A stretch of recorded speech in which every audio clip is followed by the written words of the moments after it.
Здравейте и добре дошли в днешния урок. Темата, която ще разгледаме днес е въведение в Web API с ASP.NET Core, една от най-популярните технологии за Web услуги в момента. Какво са ASP.NET и Web API? ASP.NET е Web платформа, създадена от Microsoft, която позволява създаването на Web приложения и Web услуги. Тя е част от по-голямата .NET платформа, която поддържа различни езици за програмиране. Защо се нарича така? ASP идва от Active Server Pages. Е първоначалната технология на Microsoft за динамични веб страници. .NET пък показва, че ASP.NET е част от .NET, което представлява среда за разработка на всякакви приложения – веб, мобилни и десктоп. Какво прави ASP.NET специален? Той е бърз и мащабируем, поддържа големи веб приложения с висока производителност. Той е кросплатформен. Новата версия на ASP.NET Core работи на Windows, Linux и macOS. Той е сигурен. Вградените механизми за Authentication и Authorization осигуряват защита на приложенията. При ASP.NET популярна е и MVC архитектурата. Model View контролерът разделя логиката, интерфейса и данните, което прави разработката по-организирана. За този модел ще говорим в бъдещите видеа. Какво е Web API? Web API е интерфейс, който позволява на различни софтуери да комуникират чрез интернет. Добавянето на Web означава, че този интерфейс работи през интернет, използвайки протокола HTTP или HTTPS. Какво е API? Application Programming Interface е начин, по който две приложения говорят помежду си. Например, мобилно приложение може да използва API, за да се свърже с сървър и да получи данни. Защо да използваме Web API?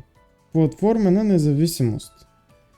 Работи на всички устройства и операционни системи. Лесна комуникация. Данните се предават чрез JSON или XML файлове, които са лесни за обработка. Мащабируемост. Лесно се разширява и адаптира според нуждите на приложението. ASP.NET Web API е рамка за създаване на HTTP услуги, които могат да се ползват от веб браузъри, мобилни приложения и други сървъри.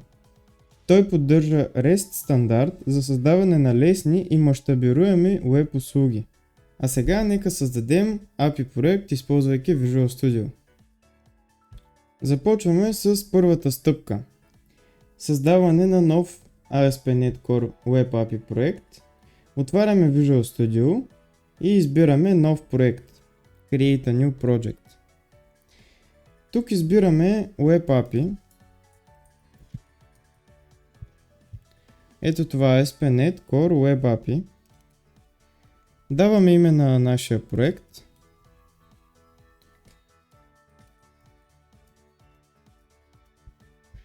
Избираме си локация, къде да бъде записано. Кликваме Next. Тук оставяме по подразбиране, за мен е .NET 8. Ако при вас е нещо различно, не е такъв проблем, но ви съветвам да си изтеглите тази версия на .NET. Authentication Type, това ще го оставим за сега. И другите също ще ги оставим. И кликваме Create. С избирането на този шаблон, виждаме, че Microsoft са ни предоставили някои неща на готово, като конфигуриран програм файл, модел, папка Controllers, където имаме един примерен контролер и можем да стартираме приложението ето тук, за да видим какво е създадено. На този поп-up отговаряме с Yes, както и на този. При стартиране на приложението ще ни излезе ето този прозорец, като от тук можем да направим Get заявка и ето, правим request към този контролер и получаваме този лист от данни. който видяхме тук. В следващото видео ще започнем с създаването на наше собствено Web API, като по-подробно ще минем през стъпките за създаване на контролери, на модели, ще поговорим за бази данни и така постепенно ще започваме изграждането на нашия проект, за който говорихме в предното видео. Така че ако ви е харесало и ако искате да следите поредицата, можете да се абонирате и да харесате видеото.